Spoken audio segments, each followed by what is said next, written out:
Séance de la MRC mensuelle. Je voudrais d'abord remercier la ville de Saint-Félicien de son accueil. J'ai passé une excellente journée dans la ville de Saint-Félicien. J'ai même été visiter son maire à son bureau. Petite discussion très prometteuse. On aura probablement des beaux projets dans le futur. Donc, peut-être, monsieur le maire, un petit mot d'invitation ou de remerciement ou d'un petit mot pour dire qu'on est content de recevoir la MRC.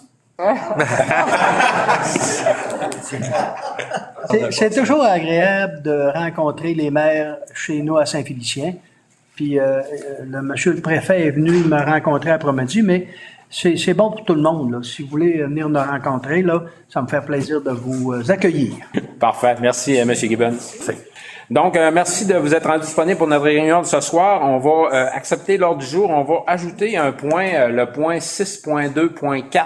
qui est une résolution pour un dépôt dans Vélos 3 pour le projet rue des Pins, à la Ville-Route des Bleuets. D'autres points ajoutés? Avec ce point ajouté, j'aurais besoin d'une proposition. Serge Bergeron, je propose. Merci, M. Bergeron. Appuyé de? Ghislain Laprise, second. Merci, M. Laprise. Donc, point 3.1, ratification du procès-verbal de la séance du 13 septembre 2022, considérant le délai et l'envoi à chacun de vous. Est-ce qu'il est conforme? Si oui, j'aurais besoin d'une proposition. Bernard Boivin propose. Merci, M. Boivin. Luc Chasson appuie. Merci, M. Chiasson. Donc, il n'y avait pas de questions au niveau du procès-verbal, c'était conforme.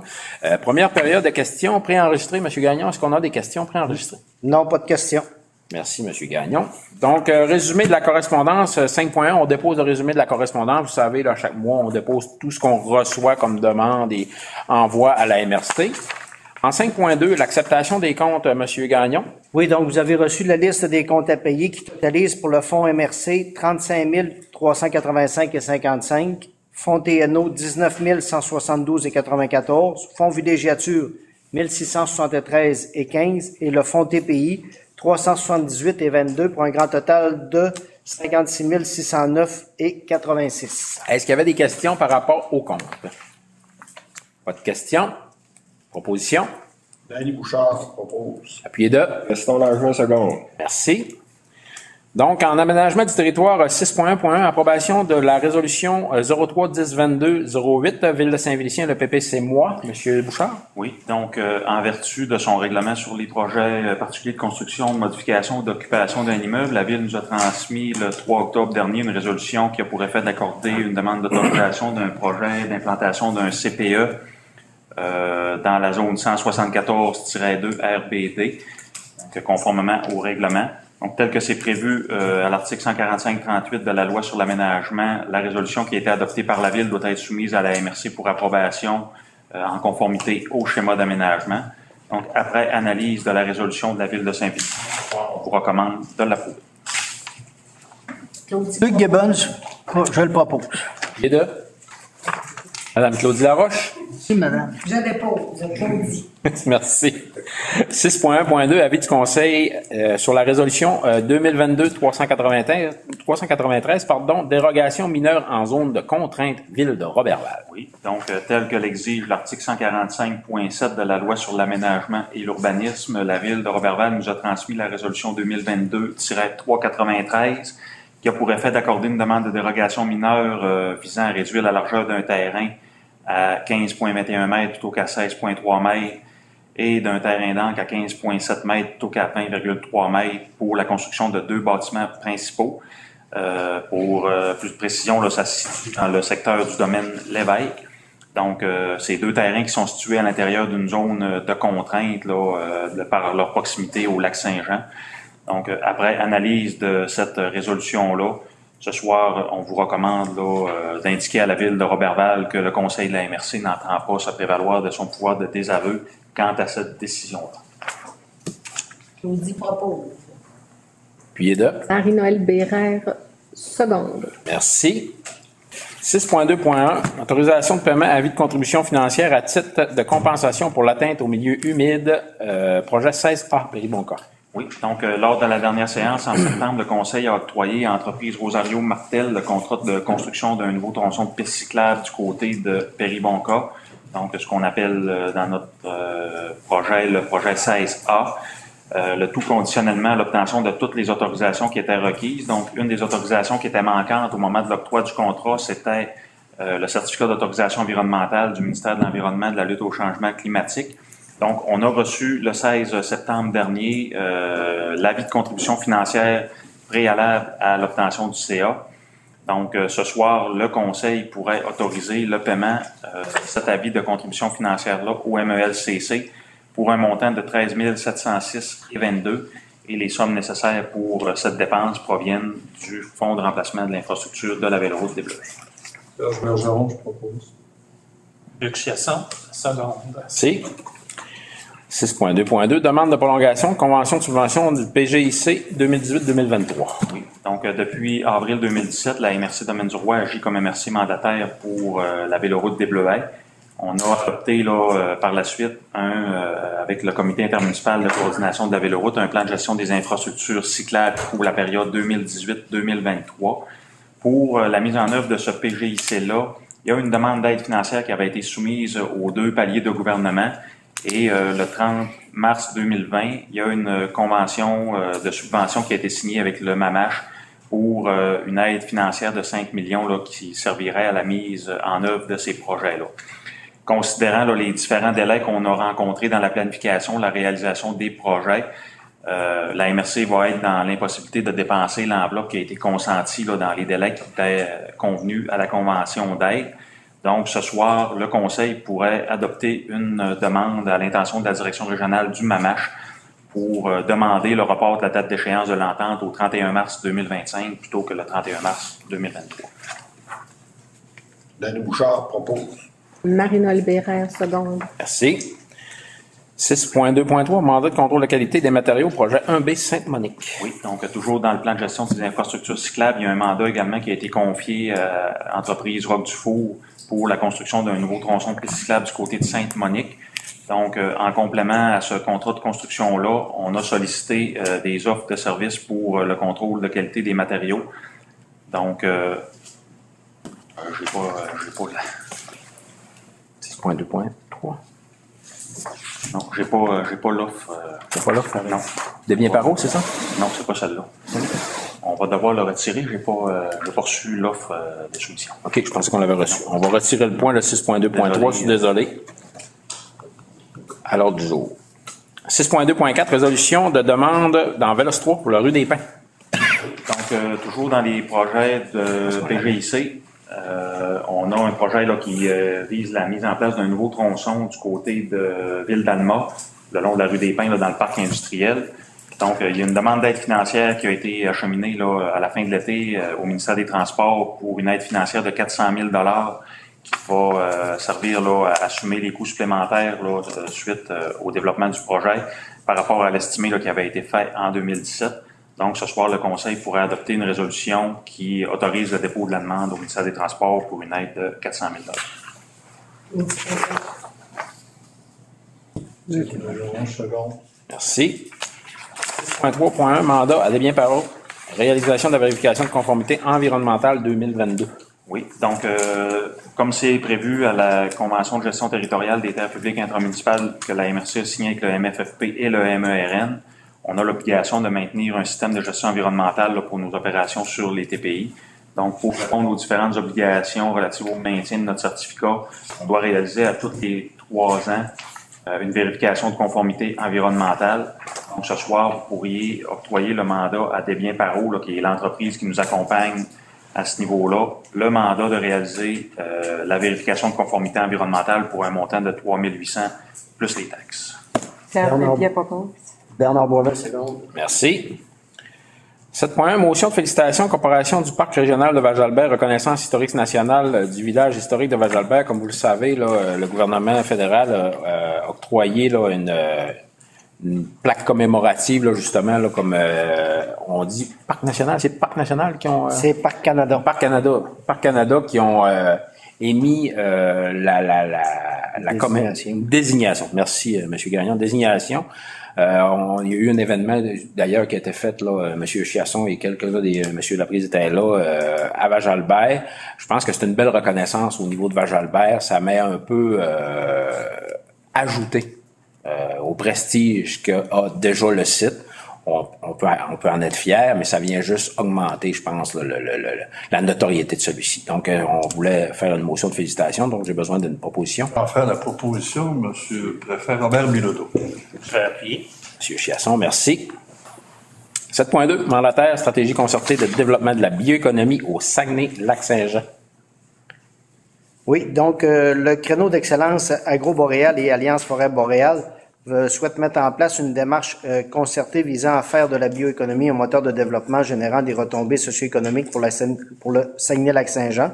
C'est un projet qui s'élève à 110 000 $, qui serait financé en majeure partie par une subvention, une aide financière du ministère de l'Économie, le MEI et les MRC.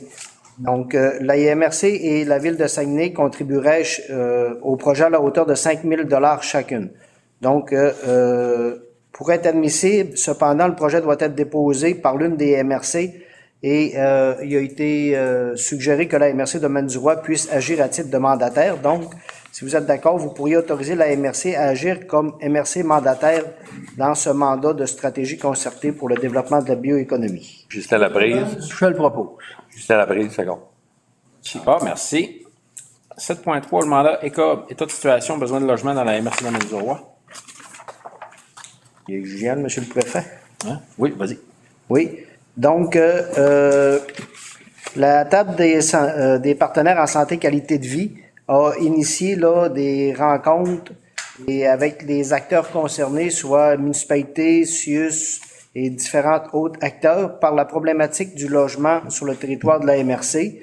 Et suite à cette rencontre-là, il a été recommandé l'octroi d'un mandat sur l'état de la situation et les besoins en logement dans la MRC du Domaine-du-Roi, mandat qui serait confié à la chaire de recherche et de transfert ECOB.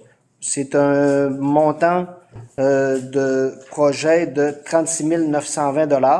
Il y a un comité de suivi qui serait suivi du mandat qui serait formé parmi les partenaires concernés et avec une attention particulière là également pour impliquer les entreprises et propriétaires des logements dans la démarche.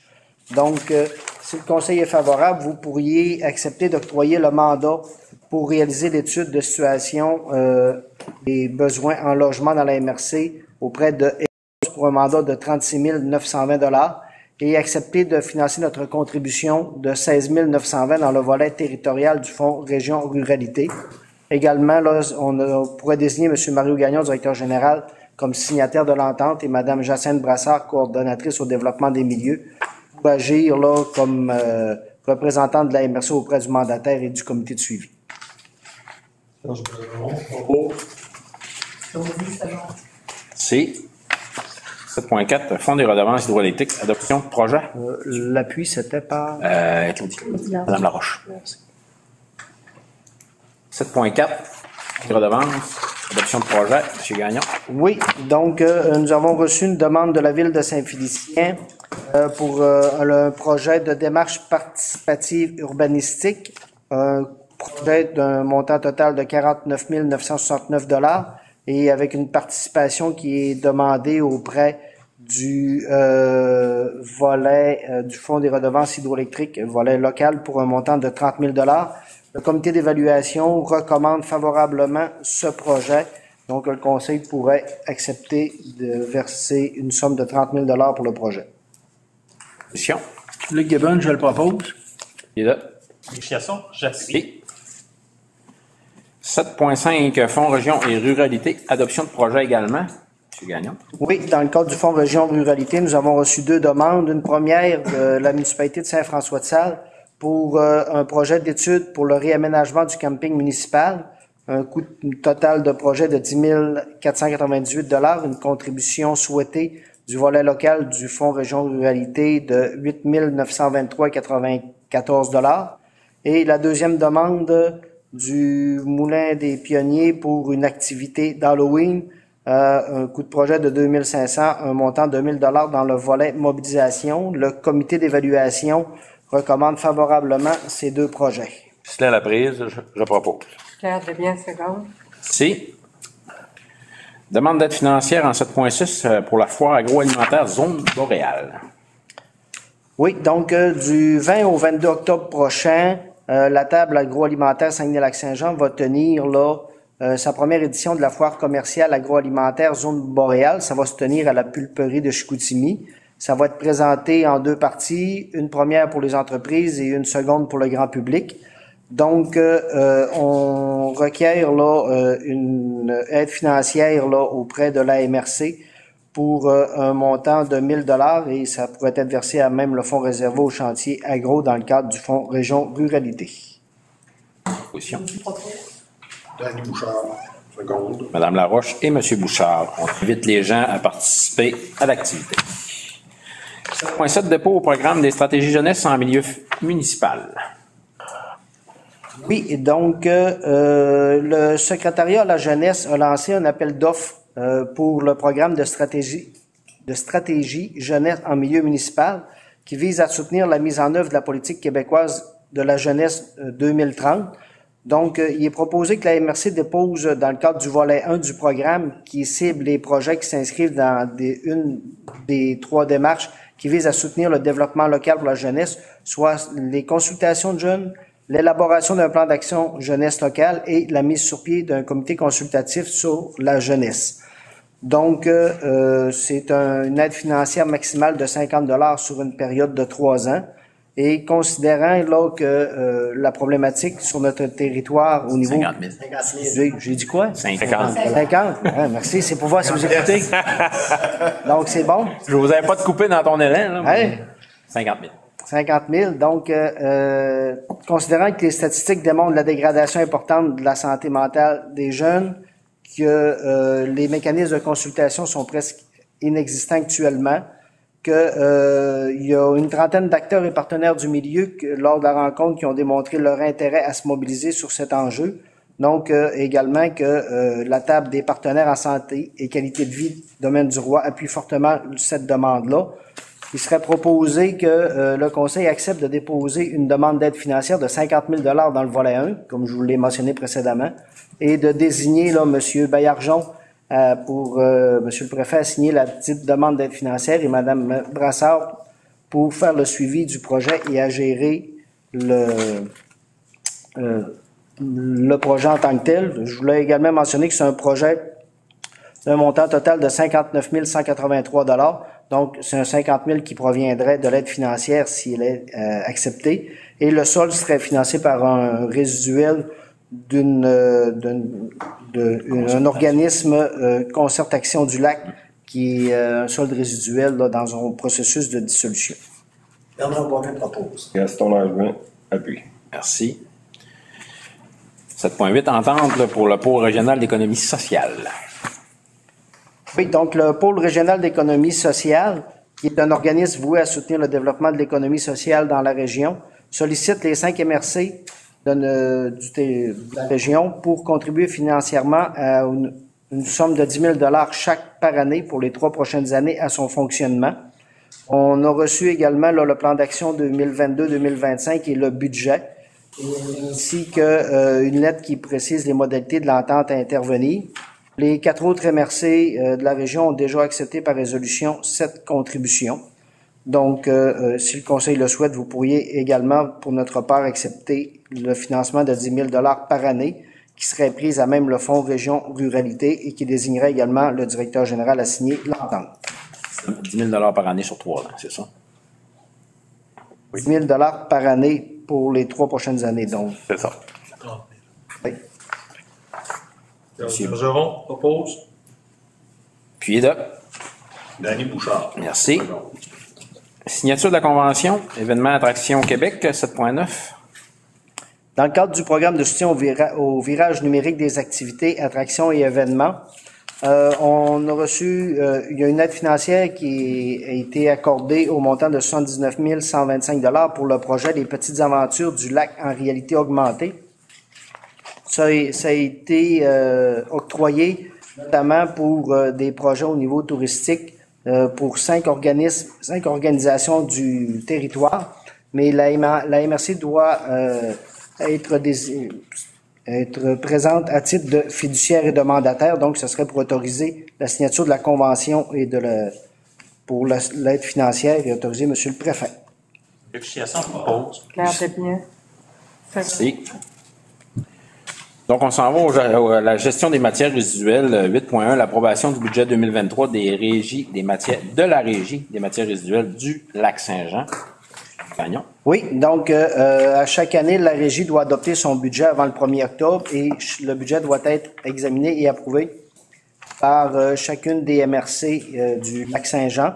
Donc, on a reçu le budget de la RMR qui totalise des revenus et dépenses de 34 604 749 $.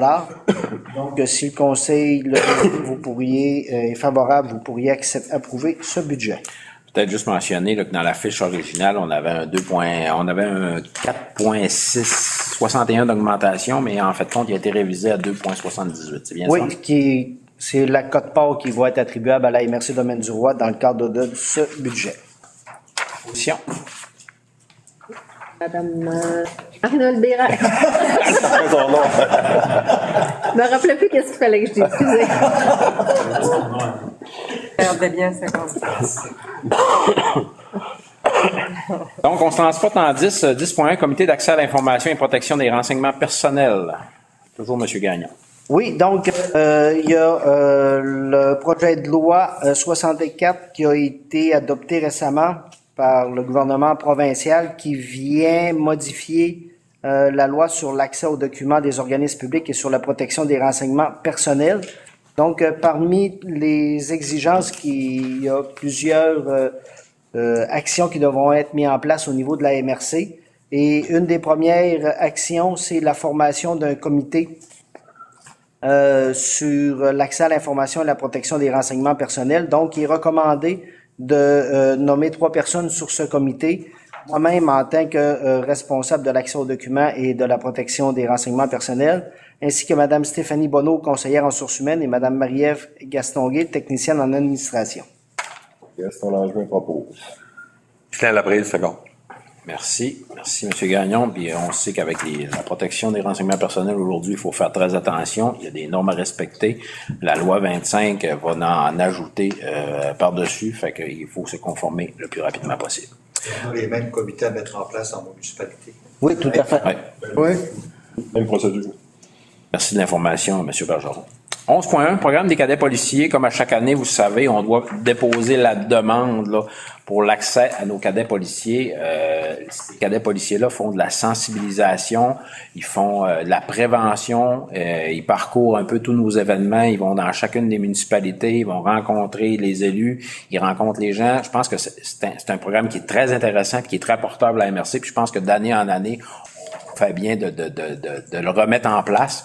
Donc, comme à chaque année, il faut faire la demande par résolution au CSP ou directement à la Sûreté du Québec? À la Sûreté du Directement à la Sûreté du oui, Québec. Parce que le CSP a fait la recommandation. C'est ça, c'est la recommandation du CSP. Donc, on va... Les montants, c'est-tu le 12 000? C'est environ 10 000 L'année passée, c'était rendu à 12 000. Non, mais finalement, on a eu la facture, okay. Ça a été à 10 000 Parfait. Pour le budget. Donc, si vous êtes d'accord avec ça, j'aimerais qu'on propose... Robert Bilodeau propose. Pied d'œuf. Audi dépôt, second. Merci. Territoire non organisé, 13.1, décision sur la demande de dérogation mineure 2022-01, M. Lauréat Perron. Oui, donc on a reçu là, une demande de dérogation mineure pour être en mesure de procéder à l'agrandissement. Il y a une erreur dans la fiche qui a été transmise de son chalet à l'intérieur de la marge de recul avant de son emplacement. Donc c'est un bâtiment là, existant là, qui date de quand même plusieurs années, qui est situé là, actuellement dans la bande de 25 mètres du lac Martel dans ce cas-ci. Le 25 mètres là, qui est la norme présentement là, quand on développe des nouveaux emplacements de villégiature. Donc, ça vise là, à permettre à M. Perron, qui est le demandeur, d'agrandir son bâtiment vers l'arrière, donc sans devenir plus dérogatoire qu'il l'est présentement. Donc, c'est un dossier qui a été soumis au comité consultatif d'urbanisme du TNO en septembre, lequel vous recommande de répondre favorablement à la demande et d'octroyer la dérogation mineure qui est demandée. Bernard Boivin propose. Merci. Merci, M. Bouchard. 13.2, deuxième versement, service de la Sûreté du Québec. Donc, pour le territoire non organisé, c'est pour autoriser le deuxième versement au ministère de la Sécurité publique pour la facture de la SQ. La facture totale était de 67 122, donc le deuxième et dernier versement est au montant de 33 561.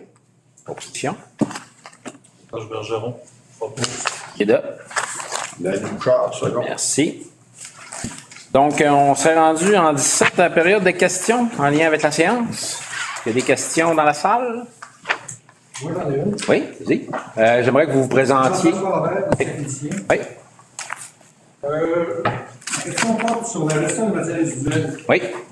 Vous venez d'adopter un budget qui me semble assez important. On parle de 44 millions, c'est bien ça? Oui, pour tout le Lac-Saint-Jean, oui. Pour tout le Lac-Saint-Jean, je comprends bien. Mais si vous avez eu des voix du lac comme moi aujourd'hui, ou d'autres médias, les rendements à l'égard de, en ce qui concerne la gestion des matières putrescibles, enfin, la façon dont ça se passe, puis c'est pas très performant. Ouais. Il y a beaucoup de. C'est pas tout de ramasser du stock, il y a des affaires, des matériels, c'est pas tout de détourner de l'enfouissement. Il faut encore faut dire que ce matériel-là, il soit conforme à ce qu'on a besoin comme matériaux pour composter, là, dans ce cas qui nous occupe. Oui. Je ne sais pas si vous avez vu les photos qui paraissent dans le bois du lac aujourd'hui. C'est pas très régulier, ça. En fait, là, il y a beaucoup de sensibilité. Je parle pour la régie des matières résiduelles parce que ça c'est plus un problème au niveau de la régie des matières résiduelles. C'est à la séance publique de la régie des matières résiduelles que ça devrait être posé. Mais je vais me permettre d'un peu de... Ça a déjà été fait, monsieur. Si j'amène cette question-là ce soir, c'est parce que vous venez d'adopter un budget. Oui. À mon avis, vous avez un budget, à mon avis, vous devriez exiger un certain niveau de performance. Ben, on l'exige déjà. On l'exige déjà. Mais je ne vois pas. Ben, en fait, là, ce qui incombe, là, de quelle façon vous suivez ça? Ben, la régie des matières résiduelles, là, il y a toujours un listing de la matière qu'il reçoit. Cette matière-là est triée quand il la reçoit. Je vais vous faire vite, là. Puis, je suis pas dans le détourné de la régie des matières résiduelles, mais je siège au niveau du conseil d'administration. En fait, là, je pense que c'est plus au niveau de l'éducation.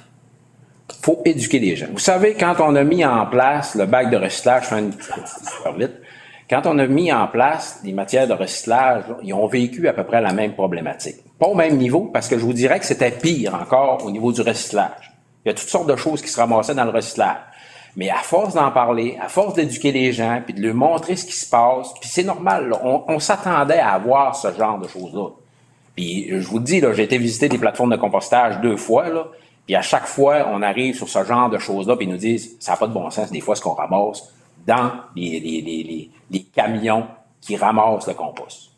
Par contre, ce qu'on peut dire, c'est qu'il y a déjà beaucoup d'éducation qui se fait en ce moment, puis ça incombe vraiment à la régie des matières résiduelles. La performance au niveau de la régie elle-même n'est pas une problématique. C'est vraiment d'éduquer les gens, parce que c'est les gens qui mettent, on a vu un pied de moteur de chaloupe d'un bac de compost. Rendu là, la régie a fait ce qu'elle peut, là, mais c'est pas elle qui l'a mis dedans, là. Fait que, tu sais, il y a tout un processus d'éducation envers les citoyens. Il y a déjà des choses qui se mettent en place, puis sincèrement, la performance est pas mal au niveau de ce qu'on s'attendait, même qu'on en a plus un peu que ce qu'on s'attendait. C'est pas parfait, on le sait. Puis ça va prendre du temps avant que tout ça soit au bon niveau. Parce que la récup, elle l'est pas encore. Elle n'est pas à 100% encore. Fait que c'est sûr qu'il y a beaucoup d'éducation à faire. Puis il y a beaucoup d'argent qui est mis en ce moment à la promotion puis à l'éducation des gens. Parce que c'est pas évident, là, on s'en vient dans l'hiver, là. Vous savez, l'hiver, ce qui arrive avec les bacs à compost, là, ça gèle. On essaie de trouver des trucs pour les gens pour qu'ils continuent à travailler avec nous, à avoir un meilleur matériel. Mais je comprends votre question. Non, mais M. Bargeron, je vous entends, là. Puis, sauf que moi, ce dossier-là, je le suis, ça fait longtemps. C'était les premières initiatives de récupération au Lac-Saint-Jean. Puis j'ai participé à toutes les consultations sur la gestion des matières résiduelles. J'ai produit des mémoires à chaque fois. D'ailleurs, la représentation des citoyens est à peu près celle qu'il y a à soir, là. On est à 3 citoyens à ces consultations. Il y a plus de commissaires en avant. Puis moi, ce que je questionne, c'est justement la performance en termes de sensibilisation. Puis parce que c'est pas nouveau. Ces questions-là, ils sont apparus à chaque fois, puis moi, je ne vois pas d'amélioration sensible. Ben, en fait, si je parle pour le compostage, faut pas oublier que ça fait 1 an, là, à peine, qu'on l'a mis en place. Mais ça fait longtemps qu'on en parle. Oui, ça fait longtemps qu'on en parle. Mais de là à mettre les gens, à ce que les gens fassent le pas, ils franchissent le pas aux autres mains. C'est les citoyens, là. C'est tout un travail de citoyens, puis c'est un travail ensemble qu'on va faire. Puis je comprends votre question. Je la comprends, puis on l'a vécu avec on l'a vécu avec le compost, mais on l'a vécu avec le recyclage aussi. Puis il y a toujours des incorruptibles, on se le cachera pas. Il y en a qui peinturent le bac pour réussir à mettre des poubelles dedans. On en a vu toutes les sortes. Je vous le dis, on en a vu de toutes les sortes. Mais je pense que la régie fait un excellent travail au niveau de la promotion. Puis il va en avoir de plus en plus qui va sortir. On a même engagé une porte-parole, là. Quand tu as un porte-parole, là, justement, pour essayer de mettre les jeunes là-dedans, essayer de mettre les plus vieux là-dedans, puis s'assurer d'avoir tout le monde qui travaille dans le même sens, là. Je vous dirais, partout au Québec, c'est un peu la même problématique. Moi, M. Baillargeon, pour terminer sur ce point-là, précisément, je vous dirais que l'apostolat, ça ne suffit pas. Ce que vous souhaitez en termes de ça, je pense que ça s'améliore. C'est comme les gros chars, là, le prix du gaz monte, les gens achètent des petites voitures, le prix du gaz baisse, ils se rachètent des gros chars. Dans la récupération, là, je suis bien d'accord, c'est un travail de sensibilisation qui ne finira pas. Sauf que ça va prendre beaucoup plus que ça. Ça va prendre soit des moyens techniques pour trier qui sont plus performants que ce qu'il y a actuellement, que ce qu'on parle de compostage, qu'on parle éventuellement de biomatérialisation, ça va être ça l'enjeu. C'est ça l'enjeu. Moi, j'ai dit ça dans mon mémoire en 2016. Que le matériel à composter doit être propre. On doit s'assurer d'un certain niveau en tout cas, ouais, mais ça, un certain niveau de contamination. Mais ça, on le fait déjà aux plateformes de compostage parce qu'on ne pourrait pas le redonner si on pouvait pas, si on faisait pas ça. Oui, mais il faut que ça se fasse à l'arrivée. Il faut que Ben, ça se fait à l'arrivée aussi. Ouais. Ça se fait le tri se fait à l'arrivée. Si je me fie sur ce que j'ai vu, moi, comme photo, ça se fait pas. Ben, ça, c'est le triage. Ça, c'est le triage qui se fait là. Ben oui, mais c'est là que se fait le triage. Mais c'est là que se fait le triage. On a un retourneur dans l'Indin, puis on a de la machinerie pour ça, là. Ça, c'est fait là, là. C'est sûr que ça va pas dans le compost. Il y a des trucs, malgré ce que Guillaume va nous dire, là, faut pas tout croire à ce qu'on voit dans les journaux, là. Tu sais, ça, c'est... Non, blague à part. C'est que, en fait, là, je comprends votre point. Moi, j'ai des photos de moi-même à vous montrer. Et, je suis allé à la plateforme de compostage, là, puis je suis allé plus qu'une fois, là, puis sincèrement, ils nous l'ont mentionné, ça aussi, là. Puis assurez-vous, là, on a retourné beaucoup de compost aux citoyens, là, d'ailleurs, ça a fait fureur, là. Puis le compost est d'excellente qualité, puis de toute façon, on n'a pas le choix d'atteindre cette qualité-là pour aller chercher les subventions qui sont rattachées à ça. On a déjà plus de 7000 tonnes qui a été détournées de l'enfouissement. C'est pas rien, 7000 tonnes pour une première année, là. On avait mis moins que ça, là. On va les avoir, les chiffres officiels, là, ils vont sortir dans les prochaines semaines, dans les prochains mois, là, parce que ça va à la fin de l'année, là. Puis, sincèrement, on est agréablement surpris au niveau de la régie des matières résiduelles du résultat que ça donne. C'est pas parfait, je vous l'accorde. Puis, je comprends que oui, on le fait encore pour la récupération. Dans la récupération, on trouve encore des choses qui n'ont pas de bon sens. Fait que, on a beau dire ce qu'on voudra, on a beau mettre tout ce qu'on a en œuvre, puis on en fait beaucoup de sensibilisation, puis vous le voyez, là, il y a des campagnes totales là-dessus au niveau provincial, puis il y a encore des problématiques. Mais on travaille à ce que ça soit réglé, puis je dis pas qu'on va réussir, mais on met tous les efforts nécessaires. Ça, je vous l'assure. En termes de sensibilisation, moi, je répète, et je termine là-dessus, ça va prendre plus que ça. Donc, ça va prendre un niveau de position, parce que ça n'a pas de bon sens. Je veux dire, d'avoir tout, ça coûte cher, ça. Oui. Oui, tout à fait d'accord. Tout à fait d'accord. Surtout quand on voit un budget de 34 millions, moi, je m'attends à ce qu'on questionne les gens qui versent ça de façon plus aiguë. Mais on le fait, je vous le dis, là, on le fait. Okay. Toujours en matière de gestion des matières résiduelles, vous savez que sur le territoire, il y a des entreprises séricoles de grande envergure. Je pense au Serre-Tundra, mais il y en a d'autres, à l'échelle du Saguenay-Lac-Saint-Jean. Je ne sais pas si vous êtes au courant de la quantité de déchets qui vont à l'enfouissement qui sortent de là, tout simplement parce que le même problème, on n'est pas capable de séparer le plastique du matériel végétal. Moi, les chiffres qu'on me donne, c'est 185 tonnes métriques, pas ici, là, mais généralement dans l'industrie, 185 tonnes métriques à l'hectare par année. C'est un volume considérable. Il faut 28 hectares dans le cas de Tundra, si c'est ça. Si on parle du même niveau de matière qui va à l'enfouissement, ça commence à prendre de la place dans le site d'enfouissement. Mais comme je vous dis, puis je suis pour finir, moi, je veux savoir si vous êtes au courant de ça. Je veux savoir si vous effectuez si vous incitez les entreprises à adopter des mesures de correction. Moi, j'en ai des serres, les cordes, on les enlève. Sauf que nous autres, on est une petite entreprise. Je comprends bien que dans une entreprise de cette envergure-là, ça prend tout à le bord du dépotoir. Ça aussi, j'ai des photos à vous montrer. Ah, mais, comme je vous dis, moi. C'est important, c'est ce que je vous dis là. Je comprends. Là, ces entreprises-là nous font leur fonds de commerce, c'est l'économie circulaire, là. Puis le développement durable. Moi, je pense qu'on n'est pas beaucoup dans le développement décoratif, là, ben, des fois. Alors ça, c'est le genre de problème qui doit être adressé, d'autant plus qu'on a du levier là-dessus. Mais en fait, on a du levier, je vais finir, on a du levier dans le sens où ces entreprises-là sont lourdement subventionnées. Non, mais rendu là, c'est plus à notre niveau. Vous avez toujours vous avez un poids comme je vais me prononcer, là, puis je vous l'ai dit, là. Moi, je pense que votre point, là, faut vraiment l'amener à la Régie des matières résiduelles. Je comprends ici, ça, c'est correct, on reçoit ça. M. Baillargeon, mais j'ai adressé ce point-là à la Régie des matières résiduelles, j'ai demandé des chiffres. Okay. Est-ce que les chiffres correspondent à ceux aux 185 tonnes métriques? On n'est pas capable de me fournir de chiffres. Ça fait 5 mois que j'ai fait la demande à la direction de la Régie des matières résiduelles. J'ai toujours pas reçu de réponse. Okay. J'ai fait la demande au ministère de l'Environnement.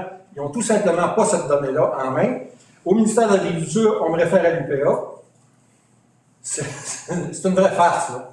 Ça, ce genre de problème-là, il devrait être connu et traité.